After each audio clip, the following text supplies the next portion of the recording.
Imagine this. You're standing before a mirror in a darkened room. The only illumination comes from a single candle beside you, casting your shadow long and distorted against the wall. As you stare at your reflection, you notice something peculiar.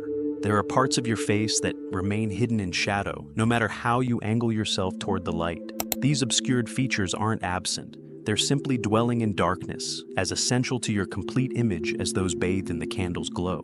Now, consider a haunting question. What if the parts of yourself you've been taught to hide, your rage, your grief, your primal desires, your uncomfortable truths, are not flaws to be corrected, but essential elements that the world desperately needs? We live in a culture obsessed with light. We praise positivity, celebrate optimism, and construct carefully curated versions of ourselves designed to be palatable, productive, and pleasing.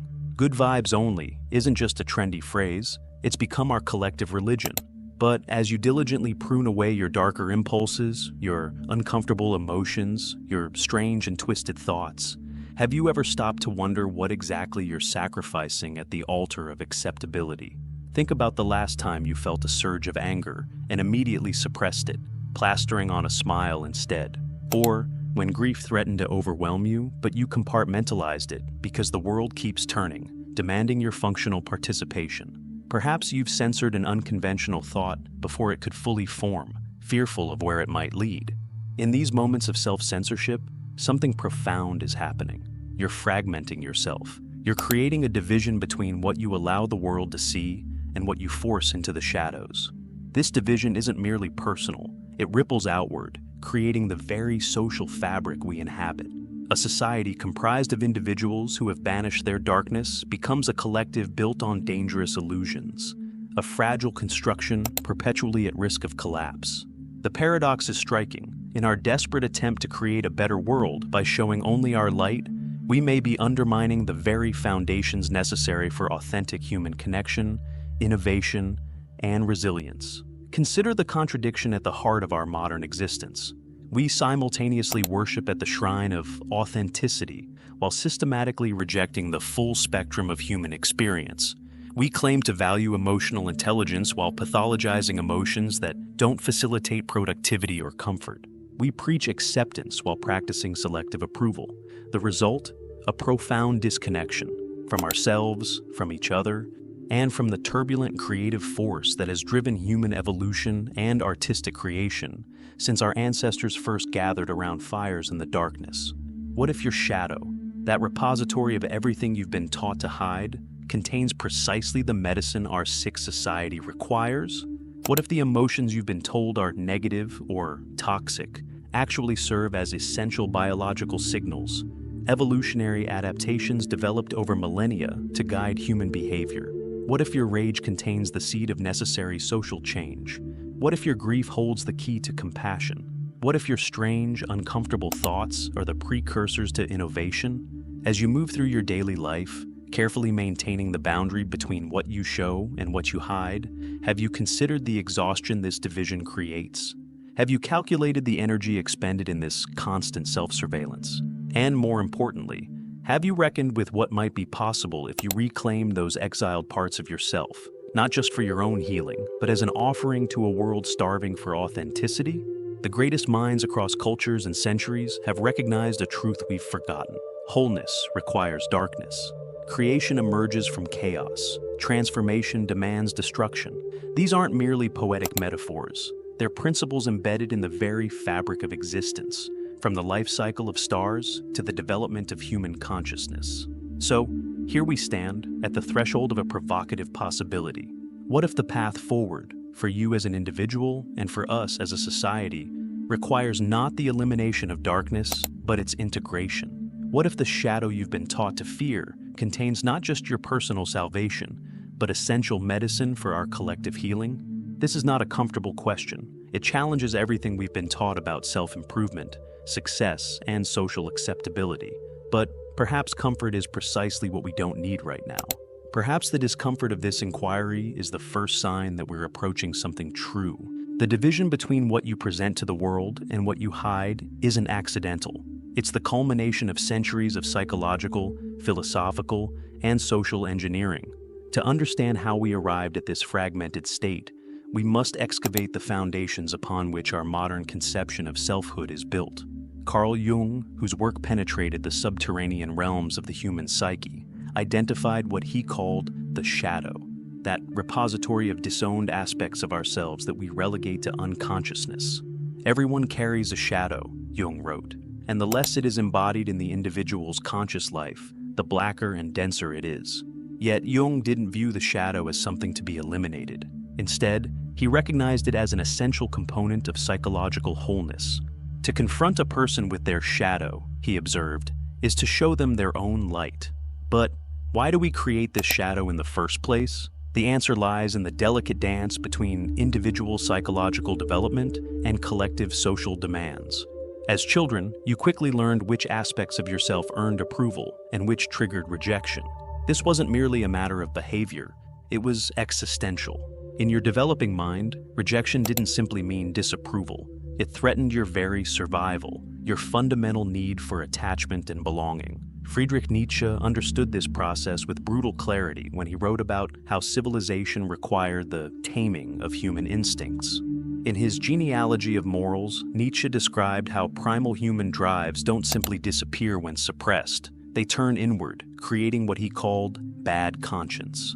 What was once external expression becomes internal torment. Your natural aggression, your sexual desires, your selfish impulses, these don't vanish when society deems them unacceptable. They simply go underground, emerging in distorted forms: passive aggression, self-destructive behaviors, projection onto others. Consider how thoroughly this process has accelerated in the digital age. You now exist not just in physical community, but in a perpetual state of performance.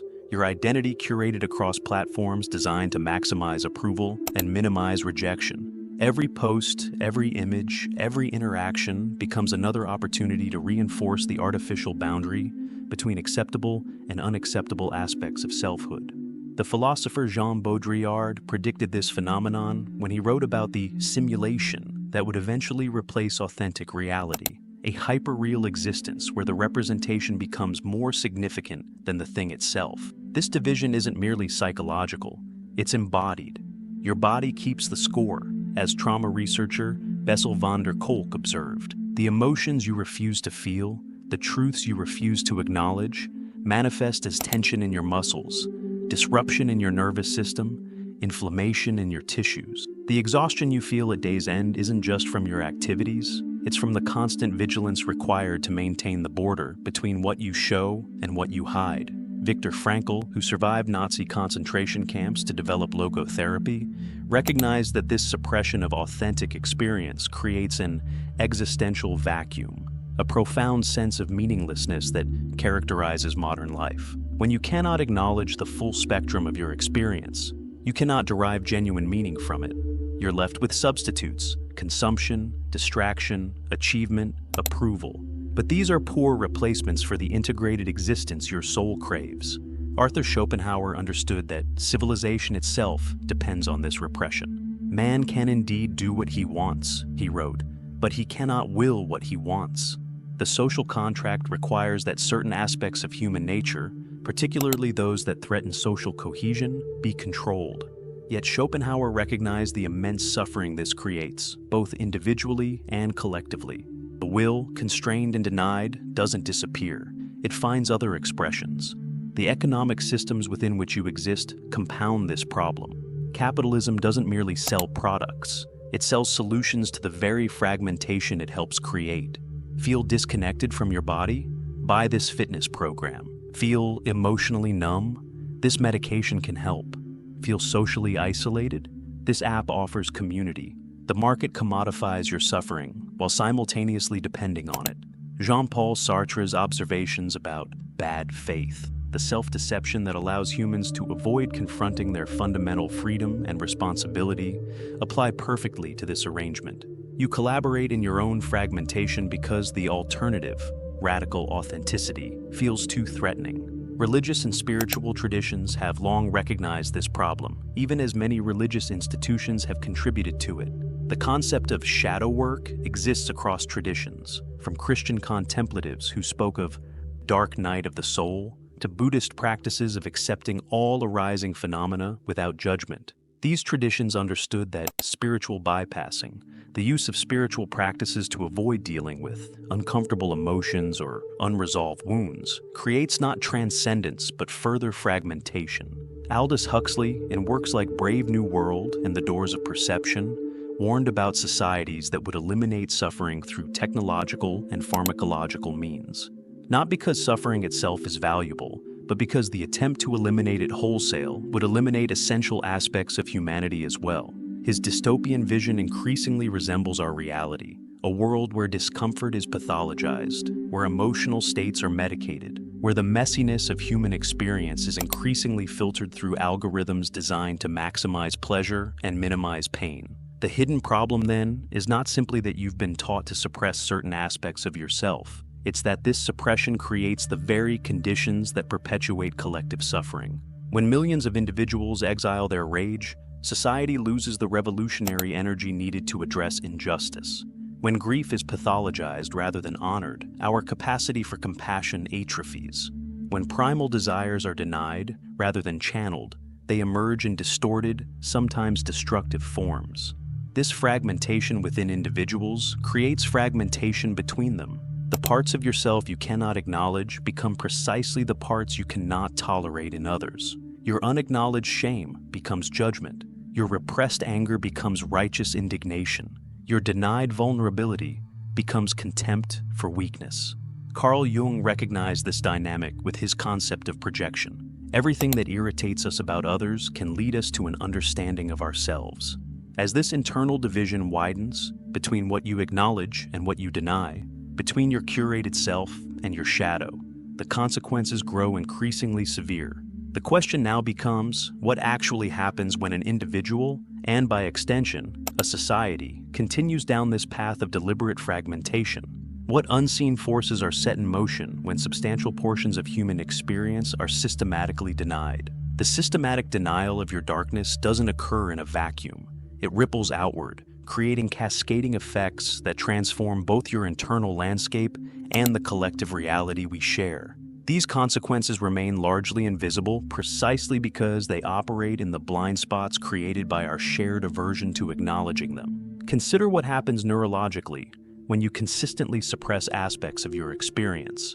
Your brain, that marvel of evolutionary engineering, doesn't simply comply with your conscious directives. It adapts. Each time you push down an unacceptable emotion, thought, or impulse, you strengthen neural pathways associated with suppression. What begins as conscious effort becomes automatic, unconscious.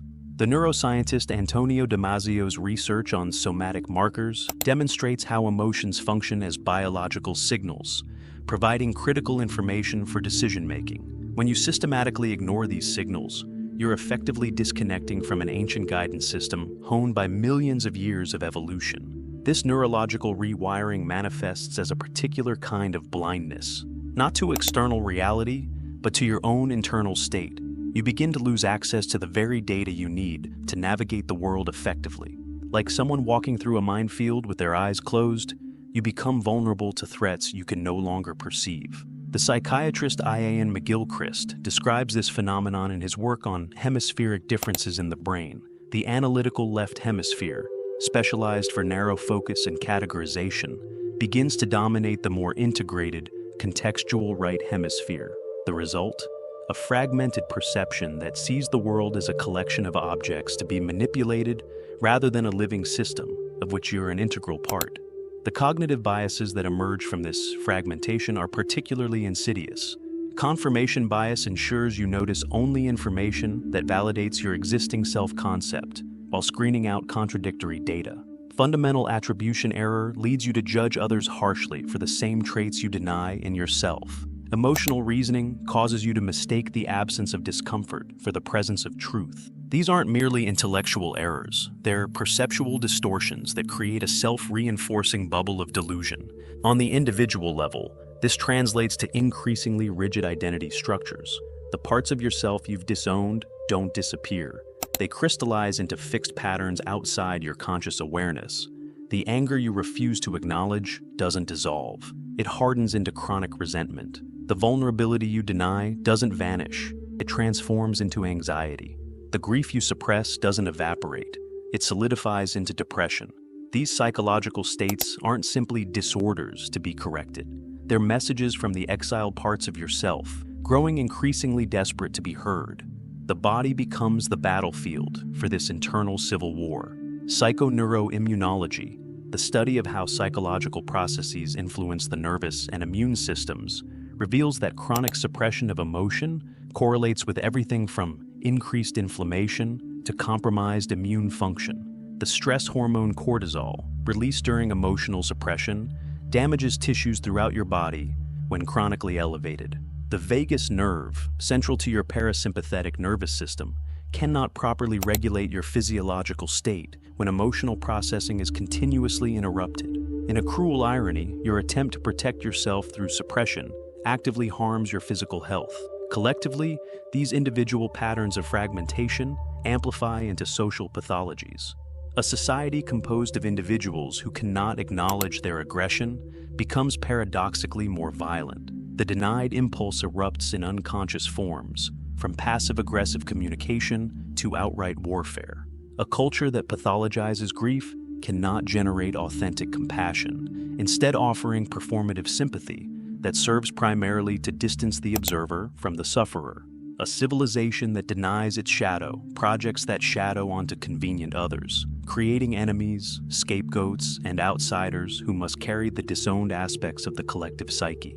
Consider how this shadow projection shapes contemporary discourse. Political polarization isn't merely ideological, it's psychological. Each side serves as the repository for the other's denied shadow. The progressive who cannot acknowledge their own capacity for prejudice sees only the bigotry in conservatives. The conservative who cannot face their own vulnerability perceives only weakness in progressive empathy. Neither recognizes how they depend on the other to maintain their partial self-concept. As the philosopher Ken Wilber notes, what you refuse to face in yourself, you will encounter as fate, not just individually, but collectively. Media ecosystems amplify this fragmentation, creating echo chambers that validate partial perspectives while demonizing alternatives. Algorithms designed to maximize engagement inevitably amplify the most reactive, polarizing content, not because of some nefarious plot, but because reaction itself indicates engagement. Your neurological bias toward threat detection, what psychologists call negativity bias, ensures you'll pay more attention to content that triggers fear or outrage. The result? A perpetual outrage machine that monetizes the very fragmentation it helps create. Even well-intentioned social justice movements can perpetuate this problem when they lack shadow awareness. Righteousness becomes a perfect hiding place for unacknowledged aggression. Advocacy for victims can mask unacknowledged savior complexes. The drive for purity in thought and language can conceal an authoritarian impulse. Without shadow integration, even the most noble cause becomes a vehicle for unconscious acting out, evidenced by the cycles of revolution and corruption that characterize political movements throughout history. The most disturbing consequence manifests in our relationship with the natural world. A species that has dissociated from its own internal nature inevitably becomes dissociated from external nature as well. The ecological crisis isn't simply a technical problem. It's the inevitable result of a consciousness that perceives itself as separate from and superior to the systems that sustain it. Each environmental tragedy, from species extinction to climate destabilization, reflects back to us the consequences of our collective dissociation. Perhaps most alarming is how this fragmentation undermines the very conditions necessary for its own healing. Authentic connection, the kind that allows for genuine understanding across differences, requires precisely the vulnerability, emotional honesty, and comfort with complexity that shadow suppression eliminates. The capacity for nuanced thinking deteriorates in a mind divided against itself. The ability to hold paradox, to contain opposing truths simultaneously, atrophies when partial perspectives harden into rigid ideologies. You find yourself then in a closing trap. The consequences of fragmentation make integration increasingly difficult, while the need for integration grows more urgent with each passing day. Like a patient whose immune system attacks the very medicine that might save them, the fragmented psyche resists the very awareness that could heal it. Yet within this desperate situation lies the seed of possibility. For if these consequences stem from a fundamental misunderstanding of human nature, if they result not from some inherent flaw but from a correctable error in perception, then another path must exist. The question becomes, what would it mean to radically reimagine your relationship with your own darkness? What possibilities might emerge if you turn toward what you've been conditioned to turn away from? What if everything you've been taught about personal growth is precisely backward? What if the path to wholeness isn't found in rising above your darker aspects, but in a radical descent, a deliberate journey into the very shadows you've been conditioned to avoid? This isn't a minor adjustment to your existing worldview, it's a complete inversion of the paradigm that has shaped your understanding of what it means to be human. Shadow integration begins with a revolutionary act of perception. You must learn to see differently before you can be differently. This means developing what the poet William Blake called double vision, the capacity to perceive both the surface appearance and the deeper reality simultaneously. When anger rises within you, can you recognize both its destructive potential and its life-preserving wisdom? When grief overwhelms you, can you experience both its crushing weight and its testament to your capacity for love? This isn't merely positive reframing. The development of a more complex, nuanced relationship with your full emotional spectrum. The ancient alchemists understood this process. Their cryptic texts spoke of the nigredo, the blackening phase where prima materia must decompose before transformation becomes possible. What appeared as superstition to modern eyes was actually sophisticated psychological technology. They recognized that creation requires destruction, that renewal demands descent. The alchemical dictum, as above, so below, contains a profound truth. The same principles that govern material transformation apply to psychological evolution. Nothing new can emerge without the dissolution of existing structures. Consider the counterintuitive approach of acceptance and commitment therapy, ACT, which challenges the fundamental assumption that unpleasant emotions must be eliminated before you can live meaningfully. Instead, ACT proposes that psychological freedom comes not from controlling your internal experience, but from changing your relationship to it. The suffering isn't in the emotion itself, but in your resistance to it. When you stop fighting your darker feelings, when you open to them with curious attention rather than aversion, something remarkable happens. They lose their overwhelming power over you. History offers numerous examples of individuals who embraced rather than rejected their darkness. Friedrich Nietzsche, ravaged by illness and isolation, didn't transcend his suffering, he alchemized it, transforming personal agony into philosophical insight. Frida Kahlo didn't hide her physical and emotional pain. She rendered it visible through art, continues to move millions. Nelson Mandela didn't emerge from 27 years of imprisonment with toxic positivity. He integrated the rage his captivity engendered into a revolutionary capacity for both justice and reconciliation. These weren't superhuman exceptions. They were individuals who refused the cultural demand to fragment themselves. The integration process requires specific practices that run counter to conventional wisdom about emotional management. Instead of immediately seeking to transform negative emotions into positive ones, shadow work invites you to first extend your capacity to be present with discomfort. This means developing what psychologists call affect tolerance, the ability to experience emotional intensity without being overwhelmed by it. Like a muscle, this capacity grows with deliberate exercise. Each time you stay present with difficult feelings rather than suppressing them, you expand your psychological container. Practically, this might look like implementing regular shadow practice in your daily life. Set aside time specifically for honoring the aspects of yourself you typically avoid. Write uncensored journal entries where your rage, your grief, your envy can speak without judgment. Create art that gives form to formless emotions. Engage in physical practices like certain forms of dance, martial arts, or intense exercise that allow primal energies to move through your body. Establish rituals that acknowledge life's darkness rather than denying it. These aren't indulgences in negativity. They're deliberate acts of psychological integration. The paradox here is profound. It's only by acknowledging the parts of yourself you've labeled as negative that you can access their hidden gifts.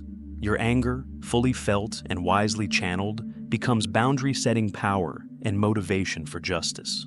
Your grief, honored rather than pathologized, deepens your capacity for empathy and connection. Your fear, embraced rather than avoided, sharpens your discernment and protects what you truly value. Even the darkest human experiences contain seeds of transformation. Trauma survivors often report post-traumatic growth that wouldn't have been possible without the initiatory descent. This integration doesn't happen in isolation. In fact, one of the most revolutionary aspects of shadow work is how it transforms your relationships. When you stop projecting your disowned qualities onto others, you begin to see them more clearly. The traits that most irritate you in others, that trigger immediate judgment or aversion, become signposts pointing toward your own unacknowledged shadow.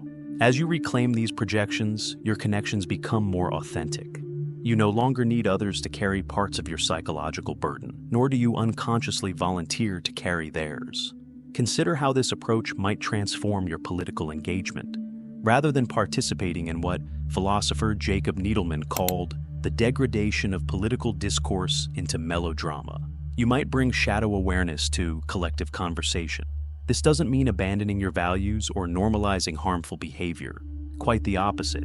It means recognizing that meaningful change requires acknowledging the shadow in all systems, including those you support. It means understanding that moral certainty often masks unconscious shadow dynamics. It means approaching different perspectives with genuine curiosity about what shadow elements might be at play, in others and in yourself.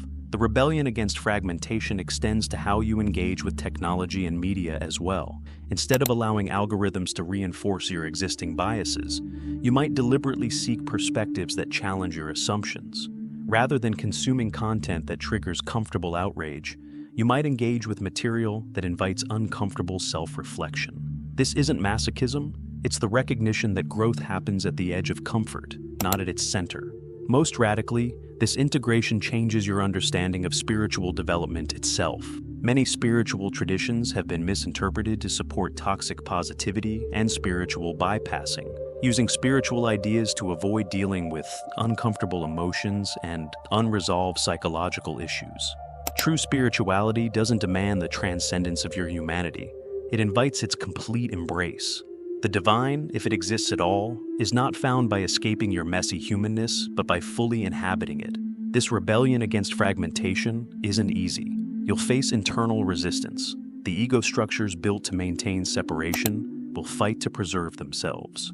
You'll encounter external pushback. A society invested in collective denial will attempt to pull you back into compliance. But with each act of integration, with each step toward wholeness, you reclaim portions of your authentic power. And as you do, you begin to glimpse the ultimate truth waiting on the other side of this journey. A truth so transformative, it redefines not just how you see yourself, but how you understand reality itself. Here, at the threshold of integration, stands the most profound revelation, one that inverts everything you've understood about your darkness and its relationship to the world. The ultimate truth is both devastatingly simple and radically transformative.